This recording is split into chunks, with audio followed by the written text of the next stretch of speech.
After this, Jesus traveled around Galilee. He wanted to stay out of Judea, where the Jewish leaders were plotting his death. But soon it was time for the Jewish festival of shelters, and Jesus' brothers said to him, "Leave here and go to Judea, where your followers can see your miracles. You can't become famous if you hide like this. If you can do such wonderful things, show yourself to the world," for even his brothers didn't believe in him.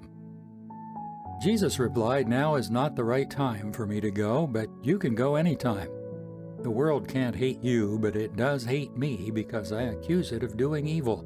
You go on, I'm not going to this festival because my time has not yet come." After saying these things, Jesus remained in Galilee. But after his brothers left for the festival, Jesus also went secretly, staying out of public view. The Jewish leaders tried to find him at the festival and kept asking if anyone had seen him. There was a lot of grumbling about him among the crowds. Some argued he's a good man, but others said he's nothing but a fraud who deceives the people. But no one had the courage to speak favorably about him in public, for they were afraid of getting in trouble with the Jewish leaders. Then, midway through the festival, Jesus went up to the temple and began to teach. The people were surprised when they heard him. "How does he know so much when he hasn't been trained?" they asked. So Jesus told them, "My message is not my own. It comes from God who sent me. Anyone who wants to do the will of God will know whether my teaching is from God or merely my own. Those who speak for themselves want glory only for themselves, but a person who seeks to honor the one who sent him speaks truth, not lies. Moses gave you the law, but none of you obeys it. In fact, you're trying to kill me." The crowd replied, "You're demon-possessed. Who's trying to kill you?" Jesus replied, "I did one miracle on the Sabbath, and you were amazed. But you work on the Sabbath too when you obey Moses' law of circumcision."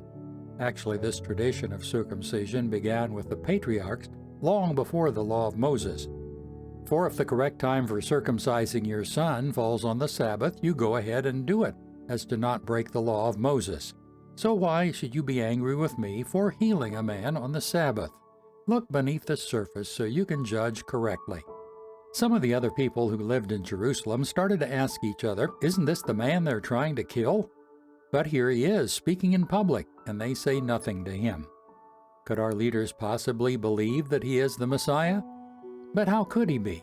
For we know where this man comes from.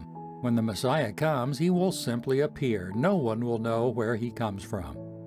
While Jesus was teaching in the temple, he called out, "Yes, you know me, and you know where I come from.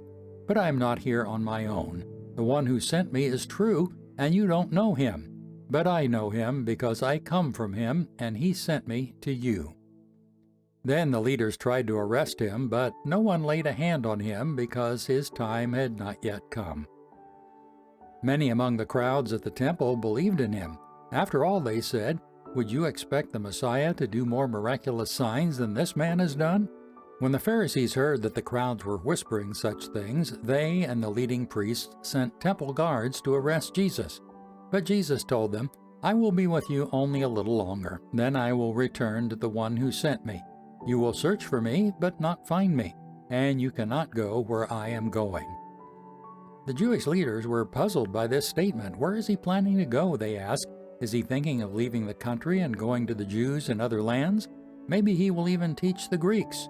What does he mean when he says, "You will search for me, but not find me, and you cannot go where I'm going"? On the last day, the climax of the festival, Jesus stood and shouted to the crowds, "Anyone who is thirsty may come to me. Anyone who believes in me may come and drink. For the Scriptures declare, rivers of living water will flow from his heart." When he said living water, he was speaking of the Spirit who would be given to everyone believing in him. But the Spirit had not yet been given because Jesus had not yet entered into his glory. When the crowds heard him say this, some of them declared, "Surely this man is the prophet we've been expecting." Others said, "He is the Messiah." Still others said, "But he can't be. Will the Messiah come from Galilee? For the Scriptures clearly state that the Messiah will be born of the royal line of David in Bethlehem, the village where King David was born." So the crowd was divided about him. Some even wanted him arrested, but no one laid a hand on him. When the temple guards returned without having arrested Jesus, The leading priests and Pharisees demanded, "Why didn't you bring him in?" "We have never heard anyone speak like this," the guards responded. "Have you been led astray too?" the Pharisees mocked. "Is there a single one of us rulers or Pharisees who believes in him? This foolish crowd follows him, but they are ignorant of the law. God's curse is on them." Then Nicodemus, the leader who had met with Jesus earlier, spoke up. "Is it legal to convict a man before he is given a hearing?" he asked. They replied, "Are you from Galilee too? Search the scriptures and see for yourself. No prophet ever comes from Galilee." Then the meeting broke up and everybody went home.